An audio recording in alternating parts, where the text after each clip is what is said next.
चित्रकूट प्रांगण में आपका स्वागत करती हूँ। आप सब उपस्थित लोगों को मैं सूर्यकुंड की महिमा सुनाती हूँ।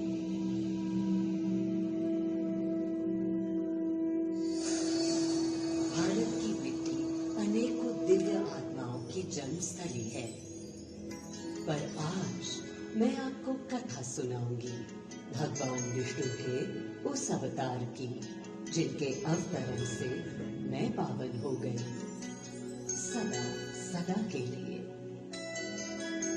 मां कौशल्या की गोद में जन्म लिया मर्यादा पुरुषोत्तम श्री राम ने अधर्म के नाश के लिए, धर्म की विजय के लिए।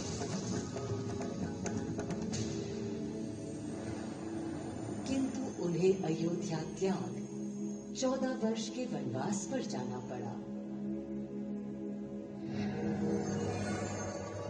पुनः वो घड़ी आई जब सीता माता के साथ उनका पुनः आगमन अयोध्या में हुआ। हर्ष था चहुओर और उल्लास था हर दिशा में। वो घड़ी बस आने को थी जिसकी प्रतीक्षा में मैं विध्वल थी। जाने कब से प्रभु राम का राज्याभिषेक बस होने को था। हर कहीं उत्सव था, पर इस उल्लास पर दुविधा की कालिमा छा रही थी। श्री राम प्रसन्न नहीं थे। राज्याभिषेक का कोई उत्साह उनके चेहरे पर नहीं था। उन्हें राज्य का लोभ नहीं था, सिर्फ अपनी प्रजा की चिंता थी।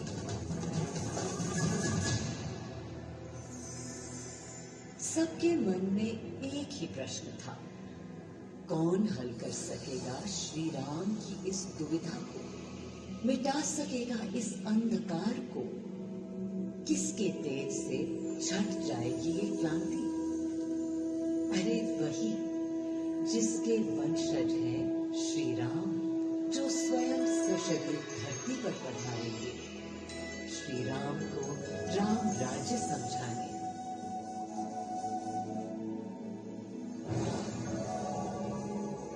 ये गाथा उस शक्ति पुंज की है जो पृथ्वी पर जीवन और सृष्टि का केंद्र था, है और रहेगा।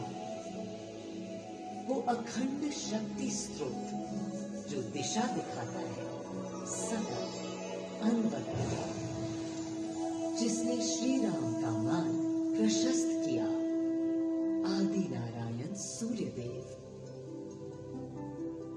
अयोध्या वासियों को भी प्रभु श्री राम की इस दुविधा का आभास होने लगा था।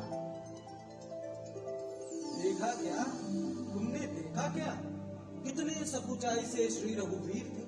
पद की प्रसन्नता या दर्द निरत होने का ललक या उमंग कोई कुछ भी तो दिखी नहीं। मुकुट सामने रख कितने अधीर थे। वे तो थे अधीर थे, हाँ थोड़े। अब कैसे सुखी दिखे जब तक सुखी सारे लोग रहे। तब दिशा निर्देशन के लिए श्री राम ने स्वयं सूर्यदेव का स्मरण किया।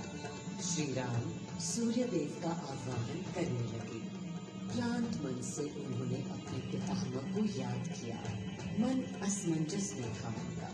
कर्तव्य की सही दिशा उन्हें सूझ नहीं रही थी। क्या उचित है प्रजा के लिए, उनके लिए, वंश के लिए, धर्म के लिए, शांति के लिए? इसी परामर्श के लिए अंतर्मन से उन्होंने सूर्यदेव को पुकारा।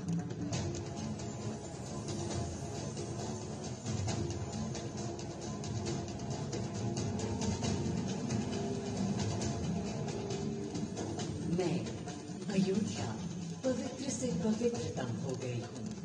आज स्वयं श्री राम ध्यानरत हैं, मर्यादा पुरुषोत्तम आवाहन कर रहे हैं, उन सकारात्मक शक्तियों का संचार कर रहे हैं जो उन्हें, मुझे और मेरे यानी अयोध्या के हर निवासी को अनंत काल तक सही दिशा दिखाएंगे। संभव है स्वयं सूर्यदेव सशरीर पधारे अयोध्या की धरा पर।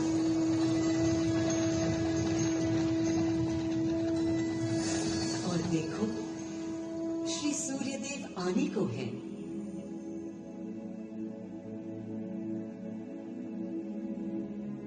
उनकी पहली किरण के स्पर्श से कलियां एक एक कर खिलने लगी। जीवन की कांति हर ओर धीरे धीरे फैलने लगी।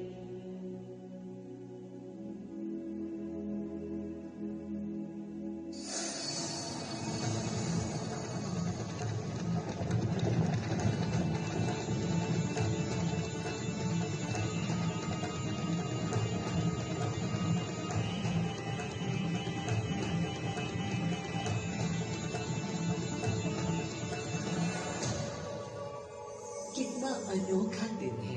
स्वयं सशरीर अपने अलौकिक स्वरूप में पधारे हैं श्री सूर्य देव नारायण, और उनके अधीर मन के संशय मिटाने को।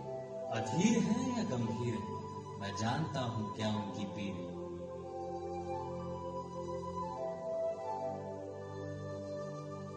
माँ कौशल्या को प्रणाम। कहाँ है राम?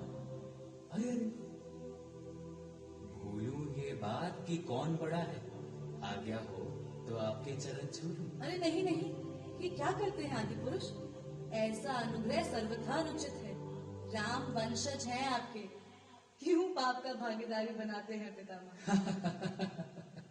पितामह पितामह होंगे हम ब्रह्मलोक, अब धरती पर जनलोक में आ गए हैं। आइए चलिए। सूर्य देव के आगमन पर माँ कौशल्या उन्हें मिली और विनती की कि हे देव, मेरे पुत्र की दुविधा दूर करें, उन्हें राह दिखाएं, ताकि अयोध्या का, पूरे भारत का भविष्य निर्धारित हो सके।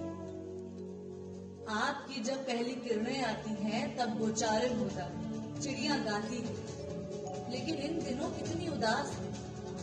कारण है उनके राम की एकाग्र साधना और सुदीर्घ उपवास। सिंहासन की ओर चरण धरना नहीं चाहते, धारण नहीं